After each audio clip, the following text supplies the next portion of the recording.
네, 3월 10일 시장이 마감했습니다. 어제 바란대로 오늘 역시 또 좀 외인의 연속적인 수급이 유입되면서 그 양시장 1% 이상 상승 마감을 한 걸 볼 수 있죠. 오늘 이제 보면은 코스피 같은 경우에는 한 4천억 정도, 그리고 코스닥 같은 경우에는 한 1,600억 정도를 사면서 좀 우리 증시를 좀 끌어올린 모습입니다. 그래서 오늘 특히 강했던 섹터들을 좀 보면 그 한동안 노이즈가 있었던 이제 해상 풍력 섹터에 좀 훈풍이 들었죠. 그래서 삼강 M&T 같은 경우에는 뭐 한 15% 정도 올랐고, CS 윈드 같은 경우에도 뭐 한 10% 이상 오르면서 조금 오래간만에, 노이즈가 있었지만 오래간만에 좀 상승 흐름을 보였습니다.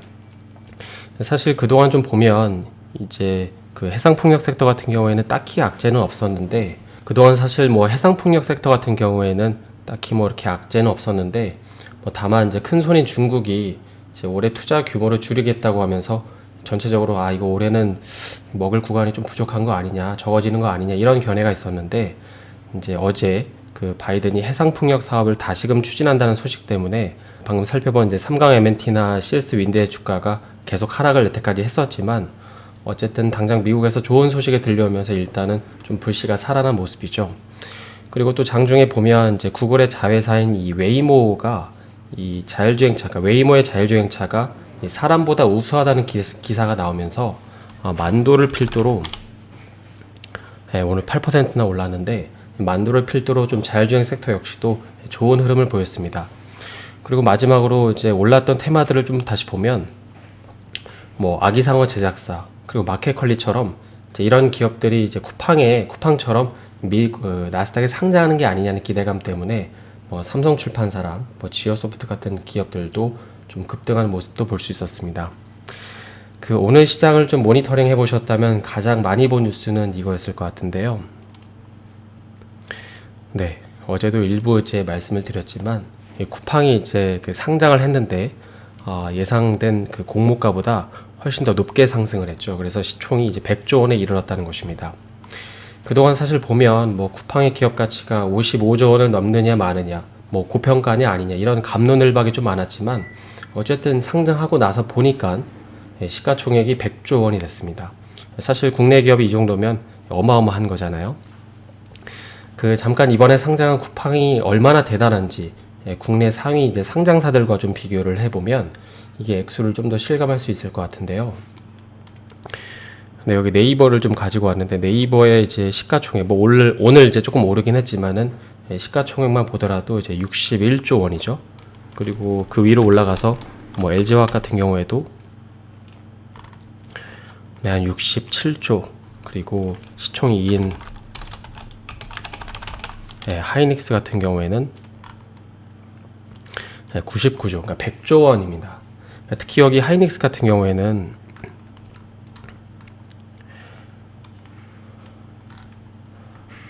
작년 매출액을 보면 한 30조 원이고, 그 다음에 이제 영업이익이 한 5조 원 정도 되잖아요. 그러니까 이 정도 규모를 이제 나타내야 한국에서는 시가총액이 100조 정도 이제 기록을 하는 건데, 쿠팡이 벌써 이제 그 정도의 시가총액인 거죠. 그리고 당장 비슷한 사업을 영위하는 다른 기업들, 뭐 예를 들어서 신세계를 보면,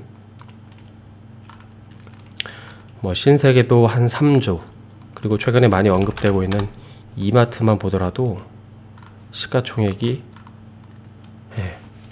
한 5조 원 정도밖에 안 됩니다. 그러니까 어떻게 보면은 사실 쿠팡에 어제 상장된 시가총액은 이론상 말이 안 되는 시가총액이긴 합니다. 그러다 보니까는 뭐 쿠팡이 상장을 했지만 아직도 이제 뭐 고평가 논란이 좀 여전한데요. 그래서 이런 견해가 아직도 있는 거죠. 여기 보면은 이제 이 쿠팡의 작년 누적 적자만 여기 지금 단위가 이제 1000단위라고 나오는데, 이게 한 41억 달러 정도가 되는데, 이게 원 단위로 환산하면 한 4조 정도 되거든요.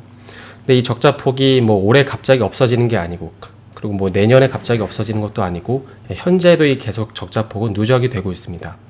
근데 계속 이런 어떤 적자 폭을 기록하는 그 업체가 시가총액이 100억이 됐다는 거죠. 근데 그런데도 이 정도 시가총액을 형성했다는 거는 아마도 여기 이제 기사의 내용처럼 단순히 적자라고 보는 게 아니라 이제 투자로 보는 것 같긴 합니다. 그러니까 미래에 사이즈업하기 위해서 현재는 고통을 뭐 일부분 이제 받는 시기라고 좀 보는 거죠. 그래서 이번에 뭐 쿠팡이 상장한 이유를 보면은 뭐 여러 이유가 있겠지만은 뭐 자본 조달을 받는 5조 원을 가지고 뭐 국내에 투자한다 이런 말도 있지만 그보다는 이 대표적인 투자자였던 이 소프트뱅크가 투자한 투자금을 일부 회수하기 위해서 좀 상장을 서두른 게 아니냐는 견해도 많습니다. 여기 지금 30억 달러를 투자해서 10배 이익을 냈다고 하니까 뭐 단순히 이제 1달러에 1,000원만 계산해도 30억에서 3조를 투자해서 30조를 번 거죠.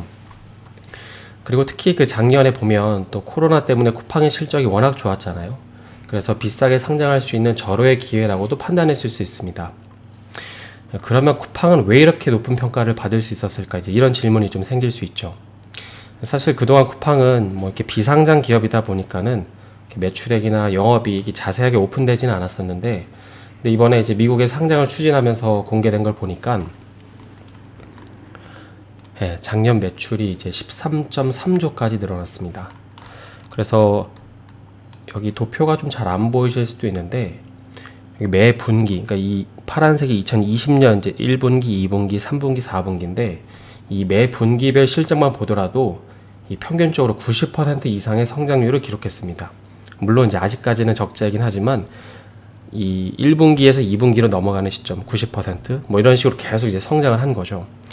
그러다 보니까는 쿠팡이 이렇게 성장할 수 있는 이유가 무엇이었냐 보면 2019년에 이 대규모 이 물류센터를 투자한 게 결과적으로는 신의 한 수가 됐습니다. 먼저 여기 대구, 그러니까 지리적인 중심인 대구에 엄청난 투자를 또 감행했고, 여기 또 보면 제주도. 사실 제주도 같은 경우에는 뭐 어떤 지역적인 특색 때문에 조금 시일이 걸릴 수 있는데 그런 지역에도 이제 로켓 배송을 한다는 거죠. 물론 이제 쿠팡이 뭐 코로나를 예측하고 이렇게 투자한 건 아니겠지만 어쨌든 결과적으로 이렇게 미리 물류센터를 확보해 놓은 덕분에 작년에 이제 그 온라인 소비가 폭발했을 때, 쇼핑 수요가 폭발했을 때 효과적으로 대응이 가능했던 이유가 여기에 있었던 것입니다. 그리고 또 그 쿠팡의 강점을 보면 우리가 되게 그 상품을 한 번에 다 배송받고 싶어하는 심리가 있으시잖아요. 그러니까 이 소비자들의 심리를 잘 이용했다는 건데요. 물건이 이렇게 따로따로 오는 게 아니라 가능하면 이렇게 한 번에 하나의 창고로 같이 오는 게 좋은 거죠. 그러니까는 뭐 이 사이트 가서 이거 사고 저 사이트 가서 이거 사는 게 아니라 하나의 사이트에서 여러 개를 한 번에 사고 또 그걸 이제 한 번에 받는 것이죠. 그리고 이제 이게 최근에는 이 신선식품까지 범위가 넓어진 것입니다. 그러니까 이것도 마찬가지로 뭐 내가 어떤 요리를 하고 싶은데 재료를 각기 따로따로 주문하는 게 아니라 한 번에 빠르게 받을 수 있는 루트가 있다면 그 방법을 굳이 이용하지 않을 이유가 없는 거죠. 그래서 우리가 사실 최근에야 배송 기간이 뭐 하루나 이틀 걸리는 게 당연하다고 느끼지만 비단 이렇게 3, 4년 전만 하더라도 우리가 뭐 어떤 인터넷에서 그 제품을 주문하면 기본적으로 이틀에서 3일 정도가 소요가 됐습니다. 뭐 운이 좋아서 이렇게 뭐 물류센터나 뭐 근처에 이렇게 있어가지고 하루 만에 온 거지, 그렇지 않은 경우에는 대부분 이틀이 걸렸는데요. 근데 어쨌든 쿠팡은 이 빠른 배송이 익숙하지 않은 그 시기에 이제 이길 배송, 그러니까 당일 배송을 약속하는 그 로켓 배송을 시작하면서 이제 이 시장에서의 점유율을 빠르게 늘려나간 거죠. 그러니까 결과적으로 보면 뭐 운도 좋았지만 이 전략도 잘 수립한 거라고 봐야 할 겁니다.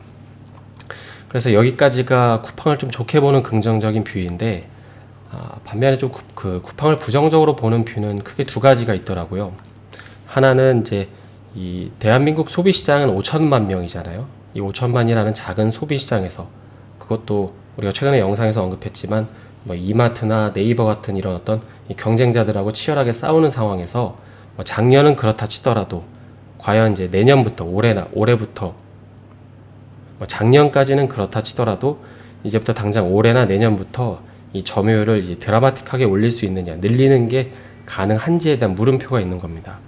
그래서 여기 지금 당장 기사에 보시면은 네이버만 하더라도 쿠팡을 아예 대놓고 명시하면서 이제 경쟁을 하겠다고, 쿠팡하고 경쟁하겠다고 이렇게 얘기를 하는데 쿠팡이 이걸 버틸 수가 있냐 이거죠.